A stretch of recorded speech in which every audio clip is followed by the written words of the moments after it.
My message to the losers, look in the mirror. No? Well, maybe you should, sorry. Well, that's my feeling. Losers look in the mirror. For months, Democrats have been saying, how is this even close? And they're right, it wasn't. They could not conceive of a second Trump term, but they should have. When does America ever turn down second? I mean, come on. Everyone assumed the scene would play out with its usual dull rhythm when that day unfolded. The hosts sat in their familiar seats, smug as ever, tossing out the same tired jokes like paper scraps at a second-rate parade. But then, the script changed. Someone unexpected walked in, someone who had no interest in keeping the peace. He wasn't about to smile politely or pretend their opinions were untouchable. Far from it. His entrance was as chaotic as a squirrel stumbling through a chandelier shop, and his purpose was clear: to rattle the entire stage. They won, now they have reality they have to deal with. You know, we'll see what they do. See if they live up to their word. Trump says he's going to deport 12 million people. How are you going to get 12 million people back into Mexico? And today Trump said, I'm way ahead of you. Why do you think I left so many holes in the wall? The atmosphere shifted the instant he opened his mouth. It was like watching someone grind through push-ups. You could almost feel the strain.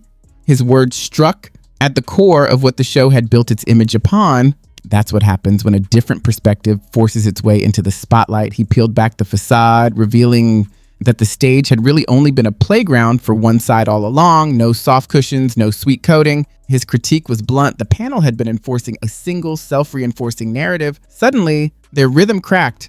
The moment you trigger that dreaded phrase, commercial break, you're branded the opponent. It just made me think, I'm sure every single member of the Saturday Night Live cast was a Harris supporter. But what if one of them wasn't? What if one of those cast members was for Trump? Would they have felt comfortable saying so? I really don't think so. They would have had to keep it to themselves. That's not a good place for us to be. And I remember when Elon Musk hosted, and this is well before he was a Trumper. This is 3 or 4 years. He was just the richest man in the world. And a number of the cast members on Saturday Night Live, they didn't want to deal with him. And I was thinking, really? You have Elon Musk on your show for a week. You could talk even about this issue that bothers you so much, that he's so rich and lots of people aren't. But no, you don't want to even deal with him. That's what I hate about the left. But this wasn't just about tossing insults. Far from it. His real issue was with the show's blatant refusal to tolerate political views that leaned even slightly to the right, especially those carrying a conservative edge. Harris would be the first woman president, first black woman president, and first Asian president. But I don't vote for who will be the first. I vote for who will win. And for whatever reason, Harris has never been popular. You can count the number of delegates she won in the 2020 primaries on one hand, as long as that hand has no fingers. Sometimes life isn't fair. It's not fair that she's not popular. She's intelligent and accomplished, and in fact was put in charge of the border. And look at how, okay, bad example. The View wasn't a circle for sharing ideas, he remarked. Not in the slightest. It was more like a broken record, looping the same opinions again and again, and for him, that repetition cut deep. Whoopi Goldberg, who, by the way, I hope is still a friend, we can disagree with each other, should not be canceled or put off her show, as much as I totally disagree with her crazy statement. Free speech. She should be there. She shouldn't get a timeout. Not every single thing has to be for everybody. Right. We can have platforms that have stuff on them that not everyone on that platform or who consumes stuff on that platform enjoys. And The View is a particularly weird place to do it. Barbara Walters invented it a long time ago, but it's The View. Well, that's the problem in America. But there is clearly, one view, right, and one that's clearly true opinion, and everybody else can go sit in the corner. That's when the tension really started to boil over. After exposing the show's fake sense of diverse opinions, he didn't retreat, not at all. Instead, he cranked the energy to its peak. The room seemed to tremble as he scanned the crowd like a hawk running on caffeine, locked eyes with the camera, and delivered his punch. Those who lose must look in the mirror. The strike was short, direct, and impossible to dodge. A pointed missile aimed squarely at the media voices who unravel whenever election results clash with their expectations. They're going to sometimes have a very different opinion. And the answer is not to make them sit in a corner for 2 weeks. That is insulting. It's so insulting to make a 65-year-old, The person at ABC News said, I've asked her to take time to reflect and learn about the impact of her comments. Reflect. How insulting for someone of her age, who's a sophisticated person. The whole point of free speech is we don't need free speech when we're right, when everyone agrees with us. We need free speech when we're wrong. We need free speech to make mistakes. We need free speech to say really unpopular things. And one of the reasons I'm always proud to come on this show, and I suspect you feel the same way, Catherine, is this is the only space left on television where people can speak freely and not be terrified, right? Trump jumped in almost immediately, his momentum surging once again, fueled by the confusion and outrage swirling around him. Much like a large portion of the press, the hosts of The View simply couldn't grasp what was happening. Instead of pausing for self-reflection or considering the chance that they might have misread the situation, they wagged their fingers like children scolding a mischievous puppy.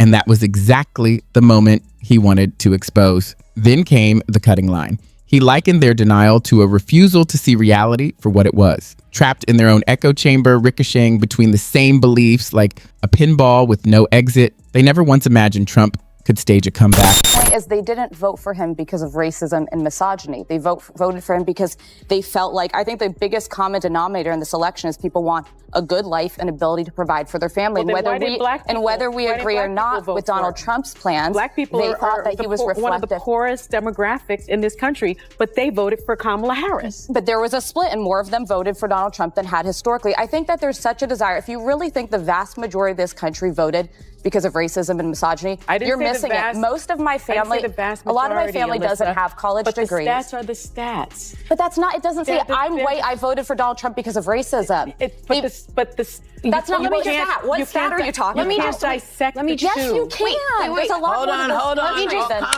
America rarely rejects sequels, movies, politicians, or anything else, he joked, and you could almost see the host's mind short circuit. The nation wasn't ready for someone to voice what half of its citizens were thinking or to suggest that the self-proclaimed winners might simply be avoiding reality. Tension mounted as The View tried to regain control, lobbing immigration questions like grenades, aiming to trap him, but his replies were razor sharp. You already backed Trump. Why do you suppose the wall has so many holes? Boom, a verbal face high five that left the host frozen, unsure whether to laugh, argue, or pretend it never happened, while the audience erupted. He widened his target, criticizing the broader liberal media, celebrities, commentators, late-night hosts, accusing them of feigned outrage. Hollow, shallow, scripted reactions designed to appear righteous while avoiding accountability. He wasn't just talking politics, he was exposing their entire routine, big promises, lofty ideals, and no responsibility. Every attempt to confine him failed. When he shifted to Saturday Night Live, he highlighted a backstage culture so rigid that performers risked ostracism merely for conservative views, framing fear and silence as central to their operation. He defended free expression even for those he disagreed with, pointing out the absurdity of canceling a co-host over one misstep. It wasn't agreement, it was principle.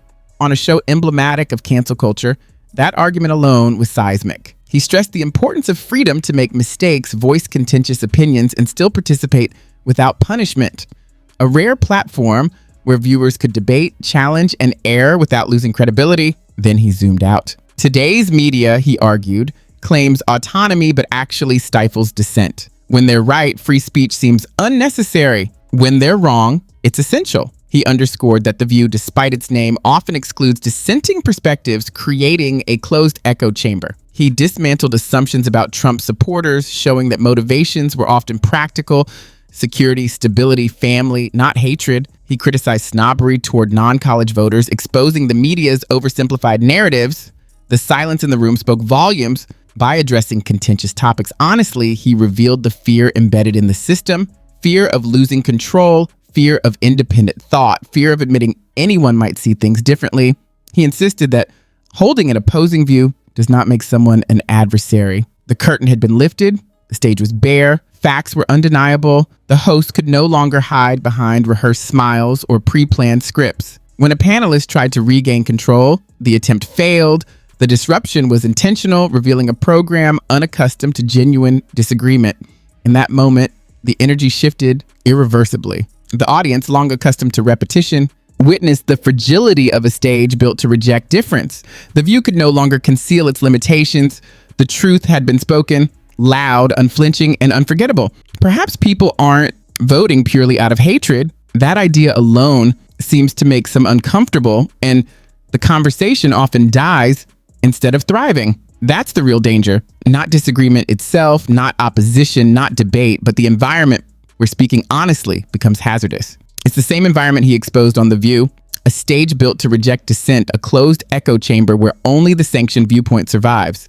When someone steps in and refuses to play by those rules, the tension rises, the routine cracks, and the audience finally sees what's been hidden behind rehearsed smiles and endless repetition. He reminded viewers that the truth is rarely embraced when only one perspective is allowed. The room shook as he laid bare the performative outrage, the scripted indignation, and the fear embedded in the culture of these shows. Questions meant to trap him, like immigration or free expression, were met with sharp clarity, turning expected debate into revelation. He highlighted how the media often reduces complex human motivations to simplified narratives, security, stability, and family, not hatred, and showed that punishing those who hold differing views only stifles conversation further. The lesson was simple yet chilling. Until the media, panels, and shows like this allow for authentic discussion, audiences will continue to tune out. They won't engage with what feels staged, censored, or one-sided. Disagreement should not be dangerous. Expression should not be a risk. Real dialogue depends on the ability to voice uncomfortable truths without fear of instant condemnation. So if you saw value here, click like, subscribe, and leave a comment to share your thoughts. Conversations thrive when people speak freely, and change begins when we challenge the confines of a single permitted viewpoint. In the next video, we'll explore more of these hidden dynamics and how reclaiming honest dialogue might reshape the conversation entirely.